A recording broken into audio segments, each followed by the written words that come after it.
Gracias, señora presidenta. Buenas tardes, señorías. La interpelación sobre políticas de empleo del último pleno confirmó una vez más que el PP llegó al Gobierno mintiendo, también en este tema, y lo abandona de la misma manera.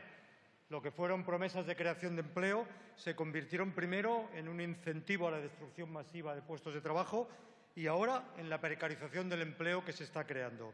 Lo que fueron promesas de reducción de la temporalidad se han convertido en políticas que incentivan aún más el empleo temporal.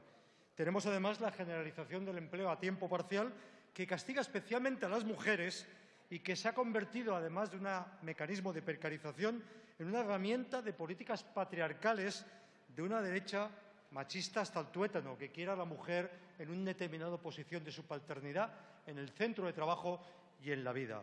Esos son algunos de los aspectos destacados.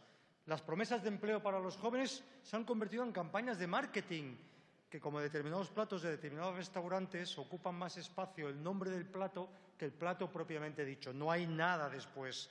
Las políticas de empleo han sido especialmente erráticas en materia de políticas activas.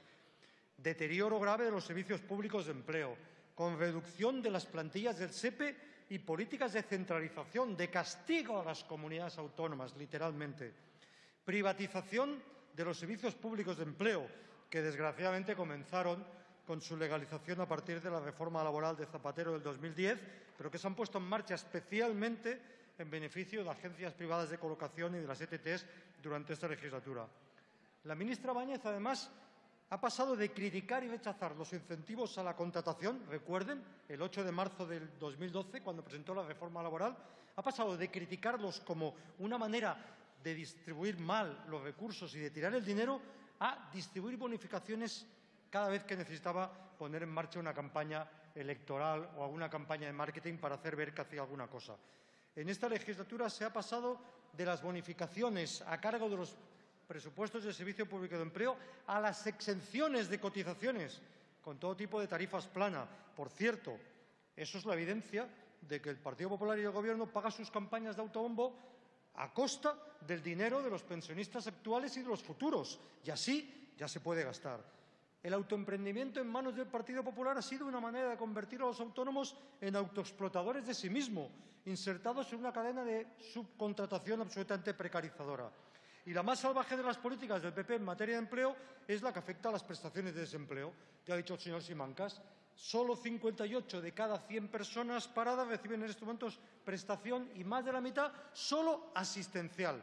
Y por si fuera poco, el Gobierno de Rajoy ha aplicado un acoso sistemático a las personas paradas mayores de 50 años, con una reducción de sus derechos, de sus prestaciones y con una reducción de las expectativas de poderse jubilar anticipadamente. Hemos dicho en algún momento que parece un acoso que se le quiere llevar a esas personas a un callejón sin salida.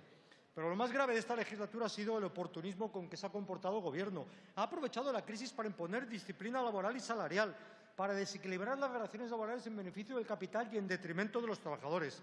Situaciones como los trabajadores de la empresa Valeo de Martorellas, en riesgo de cierre del puesto de trabajo o de traslado, o situaciones como las mujeres, mayoritariamente de Carrefour, que ver cómo se les modifican sus condiciones de trabajo y se les afecta su vida personal y familiar, son posibles gracias a una reforma laboral votada por el Partido Popular y Convergencia y Unió.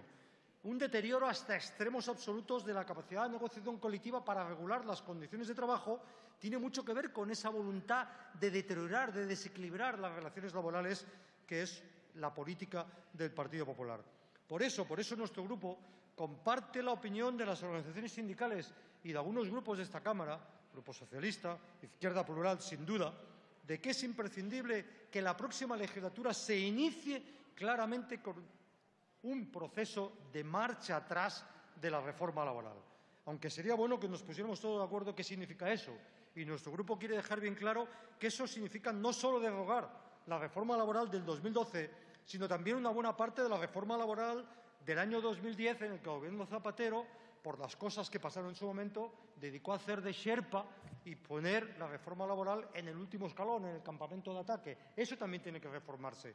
Y si me piden mi opinión, como conocedor de la materia, le diré que incluso algunos aspectos de las reformas de 1994, buscando con mecanismos de precarización y especialmente utilización de los autónomos, sería una buena oportunidad para hacerlo. Espero que los que estén en la Cámara en su momento sepan encontrar el camino para hacerlo. En todo caso, déjenme que les diga que nuestras dos mociones van orientadas fundamentalmente a reforzar la moción presentada por el Grupo Socialista, que compartimos en dos líneas.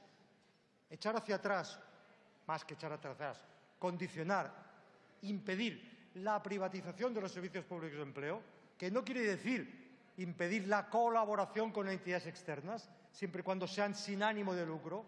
El empleo es un derecho, no es una mercancía, y no podemos incorporar elementos de negocio en ese proceso, porque entonces Señor Coscubiela, tiene que terminar. Se produce la selección adversa de riesgos y esas empresas actúan solo sobre aquel empleo que es más fácil colocar a aquellos trabajadores que tienen más dificultades. Y, en segundo lugar, un aspecto importante. Las prestaciones de desempleo en su alta regulación han llegado al límite de sus posibilidades. Hay que pensar claramente en la creación de una renta mínima garantizada de ciudadanía, como han planteado las organizaciones sindicales, y yo creo que, como el Grupo Socialista ha presentado su programa de máximos, nosotros vamos a proponer que el nuestro incorpore esas dos cuestiones también y, por supuesto, derogar una parte de la reforma laboral del 2010. Muchas gracias.